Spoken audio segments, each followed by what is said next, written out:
ನಮಸ್ಕಾರ. ವಿದುರವಾಣಿಯ ಈ ದಿನದಲ್ಲಿ ನಾವು ನೋಡುವಂಥ ಮಾತುಗಳು ನಮ್ಮನ್ನು ಸುಳ್ಳಾಡದಂತೆ ಅಥವಾ ಇನ್ಯಾವುದೋ ಆಮಿಷಕ್ಕೆ ಒಳಗಾಗಿ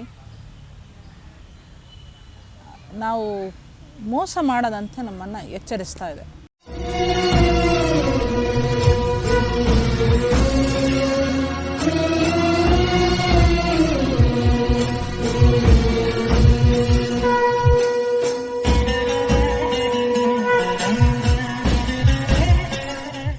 ವಿದುರ ಹೇಳಿದ ಈ ಮಾತಿನಲ್ಲಿ ಎಷ್ಟು ಘೋರವಾದ ಉದಾಹರಣೆಗಳನ್ನು ಕೊಡ್ತಾನೆ ಅಂತಂದರೆ, ಪ್ರಹ್ಲಾದ ಹಂಸನ ನಡುವಿನ ಸಂವಾದವನ್ನು ಹೇಳ್ತಾ ಈ ಮಾತನ್ನು ನಮಗೆ ತಿಳಿಸ್ತಾ ಇದ್ದಾನೆ. ಅದರಲ್ಲಿ ಮಾಡುವಂಥ ಪ್ರಶ್ನೆ ಏನಂತಂದರೆ, ಕಾಮಕ್ಕೆ ಒಳಗಾಗಿನೋ ಅಥವಾ ಇನ್ಯಾವುದೋ ಒಂದು ಜಿದ್ದಿಗೆ ಒಳಗಾಗಿನೋ ಸುಳ್ಳು ಹೇಳ್ತಾನಲ್ಲ, ಅಥವಾ ವ್ಯಾಮೋಹಕ್ಕೆ ಒಳಗಾಗಿನೋ ಸುಳ್ಳು ಹೇಳ್ತಾನಲ್ಲ, ಅವನು ಯಾವ ರೀತಿ ಕಷ್ಟಗಳನ್ನು ಅನುಭವಿಸ್ತಾನೆ ಅನ್ನೋ ಪ್ರಶ್ನೆಯನ್ನು ಮಾಡ್ಕೊಳ್ತಾ ನಮಗೆ ಉತ್ತರವನ್ನು ಕೊಡ್ತಾನೆ. ಮೋಹಕ್ಕೆ ಒಳಗಾಗಿ ಅಥವಾ ಇನ್ಯಾವುದೋ ಒಂದು ಸೇಡಿನಿಂದ ಸುಳ್ಳು ಹೇಳಿದ ವ್ಯಕ್ತಿ ಅತ್ಯಂತ ಘೋರವಾದ ಕಷ್ಟವನ್ನು ಅನುಭವಿಸ್ತಾನೆ. ಆ ಘೋರವಾದ ಕಷ್ಟಗಳು ಹೇಗಿರಬಹುದು ಅನ್ನೋದಕ್ಕೆ ಕೆಲವು ಮಾತುಗಳನ್ನು ಹೇಳ್ತಾರೆ. ತನ್ನ ಪತಿ ಬೇರೊಬ್ಬಳ ತೆಕ್ಕೆಯಲ್ಲಿದ್ದಾನೆ ಅನ್ನೋದನ್ನು ನೋಡಿ ಬಂದ ಸ್ತ್ರೀ ಎಷ್ಟು ಕಷ್ಟವನ್ನು ಅನುಭವಿಸ್ತಾಳೆ ಒಳಗಿನಿಂದ, ಅಂಥ ಕಷ್ಟವನ್ನು ಸುಳ್ಳಾಡಿದ ವ್ಯಕ್ತಿ ಅನುಭವಿಸ್ತಾನಂತೆ.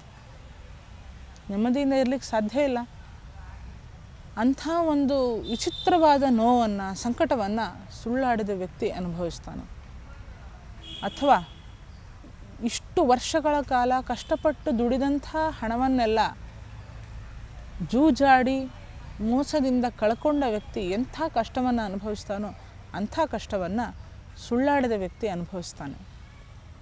ಅಥವಾ ತನ್ನ ಊರಿನಿಂದ ತನ್ನನ್ನು ಹೊರಗೆ ಹಾಕಿ ಎಲ್ಲ ಧನಕನಕಗಳನ್ನೆಲ್ಲ ಮುಟ್ಟುಗೋಲು ಹಾಕ್ಕೊಂಡು ತನ್ನನ್ನು ಬೀದಿಯಲ್ಲಿ ನಿಲ್ಲಿಸಿದಾಗ ತನಗೆ ಎಂಥ ಕಷ್ಟ ಆಗಬಹುದೋ ಅಂಥ ಕಷ್ಟವನ್ನು ಮೋಹಕ್ಕೆ ಒಳಗಾಗಿ ಕಾರಣವಿಲ್ಲದೆ ಸುಳ್ಳನ್ನು ಹೇಳುವಂತಹ ವ್ಯಕ್ತಿ ಅನುಭವಿಸ್ತಾನೆ. ಇಂಥ ವಿಚಿತ್ರವಾದ ಉದಾಹರಣೆಗಳನ್ನು ಕೊಡ್ತಾ ನಮ್ಮನ್ನು ಸುಳ್ಳಾಡಬೇಡಿ ಅಂತ ಎಚ್ಚರಿಸ್ತಾ ಇದ್ದಾನೆ. ಧೃತರಾಷ್ಟ್ರನಿಗೆ ವಿದುರ ಈ ಮಾತನ್ನು ಹೇಳ್ತಾನೆ, ಬೇಡ, ವ್ಯಾಮೋಹಕ್ಕೆ ಒಳಗಾಗಿ ನೀನು ಅವರಿಗೆ ಅನ್ಯಾಯ ಮಾಡ್ತಾ ಇದೆಯಾ, ಸುಳ್ಳು ಹೇಳ್ತಾ ಇದೆಯಾ, ತಮಗೇ ಸೇರಬೇಕಾಗಿರುವಂಥ ರಾಜ್ಯವನ್ನು ಇಲ್ಲ ಇದು ನನ್ನ ಮಕ್ಕಳಿಗೆ ಸೇರಬೇಕು ಅನ್ನೋ ವಿಷಯದಲ್ಲಿ ನೀನು ಬೆಂಬಲ ಕೊಡ್ತಾ ಇದೆಯಾ, ತಪ್ಪು. ಸುಳ್ಳಾಡಿದವನಿಗೆ ಬೆಂಬಲ ಕೊಡ್ತಾ ಇದೆಯಾ, ತಪ್ಪು. ಸರ್ವ ವಸ್ತುಗಳನ್ನು ಕೂಡ ಕಳ್ಕೊಂಡ ವ್ಯಕ್ತಿ, ಅದು ಎಂಥವರಿಂದ, ತಾನು ಅತ್ಯಂತ ವಿಶ್ವಾಸ ಇಟ್ಟಿದ್ದಂಥ ತನ್ನ ಆಪ್ತರೂ ಅನಿಸಿಕೊಂಡಂಥ ವ್ಯಕ್ತಿಗಳೇ ತನ್ನ ಸರ್ವಸ್ವವನ್ನು ಅಪಹಾರ ಮಾಡಿದಾಗ ಒಬ್ಬನಿಗೆ ಎಂಥ ನೋವಾಗತ್ತೆ. ಆ ನಯವಂಚಕತನಕ್ಕೆ ಒಳಗಾದ ವ್ಯಕ್ತಿಗಳು ಎಷ್ಟು ನೋವನ್ನು ಅನುಭವಿಸ್ತಾರೋ, ಮೋಸ ಮಾಡಿದಂಥ ವ್ಯಕ್ತಿ, ಸುಳ್ಳಾಡಿದಂಥ ವ್ಯಕ್ತಿ ಅಷ್ಟು ಕಷ್ಟವನ್ನು ಅನುಭವಿಸ್ತಾನೆ. ಬೇಡ, ಈ ಸುಳ್ಳಿನ ದಾರಿ ನಮಗೆ ಬೇಡ. ಸುಳ್ಳು ಹೇಳಬೇಕಾದ ಪ್ರಸಂಗಗಳು ಜೀವನದಲ್ಲಿ ಬರೋದಿಲ್ಲ ಅಂತಲ್ಲ, ಖಂಡಿತ ಬರುತ್ತೆ. ನಮಗೆಲ್ಲ ಹೇಳಬೇಕಾದಾಗ ಸತ್ಯ ಹೇಳೋವಂಥ ಪ್ರಸಂಗ ಯಾವುದು ಅನ್ನೋದನ್ನು ನಾವು ಯೋಚನೆ ಮಾಡಬೇಕಾಗುತ್ತೆ. ಅಂಥ ಒಂದು ಪರಿಸ್ಥಿತಿಯಲ್ಲಿ ನಾವಿದ್ದೀವಿ. ಯಾಕಂದರೆ ಅಷ್ಟು ಲೀಲಾಜಾಲವಾಗಿ ಹಸಿ ಸುಳ್ಳುಗಳನ್ನು ಹೇಳ್ತಾ ನಾವು ಮುಂದುವರಿತಾ ಹೋಗ್ತೀವಿ. ಆದರೆ ವಿದುರ ಹೇಳ್ತಾ ಇದ್ದಾನೆ, ಸುಳ್ಳು ಹೇಳಬೇಕಾದ ಪ್ರಸಂಗ ಕೆಲವು ಬರುತ್ತೆ ಜೀವನದಲ್ಲಿ, ಆದರೆ ಆ ಕಾರಣಗಳೇನು ಅನ್ನೋದನ್ನು ನಾವು ಗಮನಿಸಬೇಕು. ಯಾವುದೋ ಒಂದು ಹಸುವಿಗಾಗಿಯೋ, ಯಾವುದೋ ಒಂದು ಹಸುಳೆಗಾಗಿಯೋ, ಅಥವಾ ಯಾವುದೋ ಒಂದು ದುಃಖದಲ್ಲಿರುವಂಥ ವ್ಯಕ್ತಿಗಾಗಿಯೋ ಸಜ್ಜನಿಗಾಗಿಯೋ ನೀನು ಸುಳ್ಳು ಹೇಳಬೇಕಾದ ಪರಿಸ್ಥಿತಿ ಬಂದರೆ ಆಗ ಅದರ ಪರಿಣಾಮಗಳು ತುಂಬ ಕಡಿಮೆ. ಸರಿ, ಒಂದು ಸಣ್ಣ ಹಸುವಿಗಾಗಿ ಸುಳ್ಳು ಹೇಳಿದ್ರೆ ಆ ವ್ಯಕ್ತಿ ತನ್ನ 10 ಪಿತೃಗಳನ್ನು ಅಧೋಗತಿಗೆ ತಳ್ತಾನಂತೆ. ಅದು ಸುಳ್ಳೇ.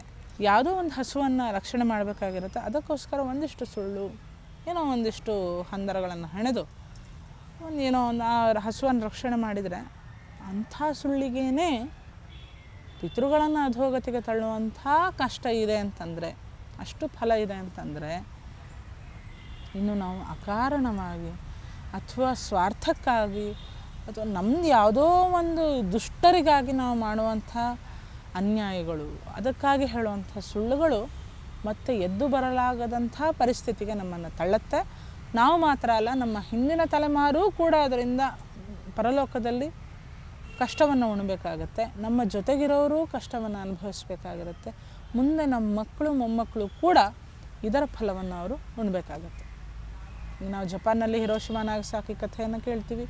ಆ ಬಾಂಬ್ ಸ್ಫೋಟದಿಂದ ಉಂಟಾದಂಥ ಏನು ವಿಷಾನಿಲ ಇದೆ, ಅದು ಕೂಡ ನಮಗೆ ಒಳಗಡೆ ಸೇರಿ ಈಗಲೂ ಕೂಡ ಅನೇಕ ರೋಗಗಳಿಗೆ ಕಾರಣ ಆಗಿದೆ ಅಂತ.